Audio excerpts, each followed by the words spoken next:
Hi, this is Amelia Kegan. I am the Legislative Director for Domestic Policy at the Friends Committee on National Legislation.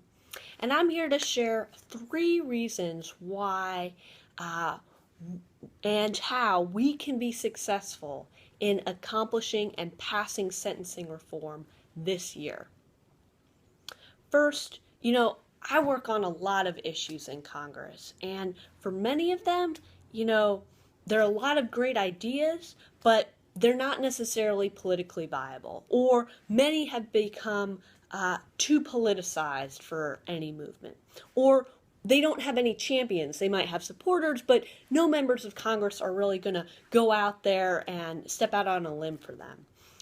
Or the opposition is just way, way, way too strong. But on this issue, the policy's been mostly negotiated. The issue hasn't become politically toxic yet. And possibly most important, members of Congress from both sides of the aisle, some of the most powerful members of Congress, want to get this done. The President of the United States wants to get this done. The Speaker of the House, Paul Ryan, wants to get this done. Senator Cornyn, who is number 2 in Republican leadership in the Senate, this is his bill. And the chairs of the judiciary committees and a whole host of others in leadership are really committed to getting this done. But they need to feel that they have the real support to act and make this a top priority in the lame duck session. We don't want all of the work that's happened over the past 2 years, all the negotiating, all the phone calls, the sign-on letters, the meetings. We don't want that to all sort of evaporate at the end of this year. And neither do they. These members of Congress have been putting so much time and energy into getting this bill as far as it is, and they don't want to kind of have to press the reset button on the first day of the new Congress. So that brings me to my second point, which is we have to take some pride in the mileage that we've made. You all have done so much to get this bill where it is, these bills where they are today. You have helped push this issue and this legislation so far, and that's something to really be proud of.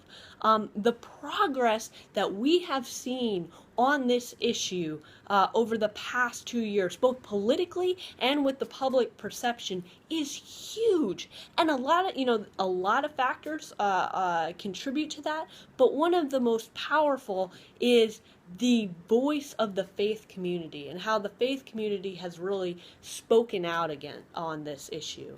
And we have seen members of Congress who just a couple years ago were some of the strongest opponents to this kind of shift and become some of the strongest champions. And a lot of that is because people of faith have really spoken up, talked to their members of Congress, really helped educate and tell their stories, and that has been just enormous in helping us get to where we are. And FCNL can take an enormous credit and really some real ownership in that. Third, I want to talk about the power and the possibility of the lame duck session. Congress, when it wants to, has an amazing ability to get stuff done. It's kind of like school, or at the end of the term you've got all these final projects, and maybe you might have been procrastinating a bit. I know I sometimes did.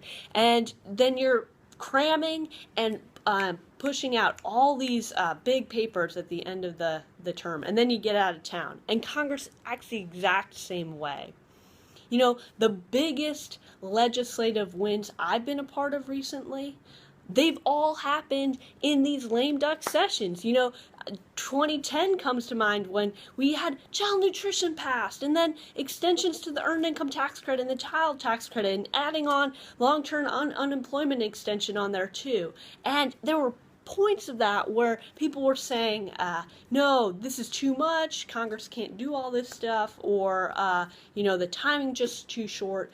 But at the end of the day, we were able to get some significant wins. And I've seen that happen in 2012 and other years as well. So I think I just want to finish up by saying we really need you to act. There's a lot of possibility, but this is still a really, it's still a big lift. We need you to be scheduling those visits, getting in front of your members of Congress or in front of candidates, showing them that there is this real hunger among their constituents to get this done before the end of the year. Don't let this moment and this opportunity slip. We have got our work cut out for us. But the consequences for those people who would be impacted by this bill, the consequences for their families, for the communities, is just too important and too great for us to stop now. So we can't let up. Especially when we're so close. We're 90% of the way there. We need you to kind of just kick it into gear for these final few months, and let's get this across the finish line.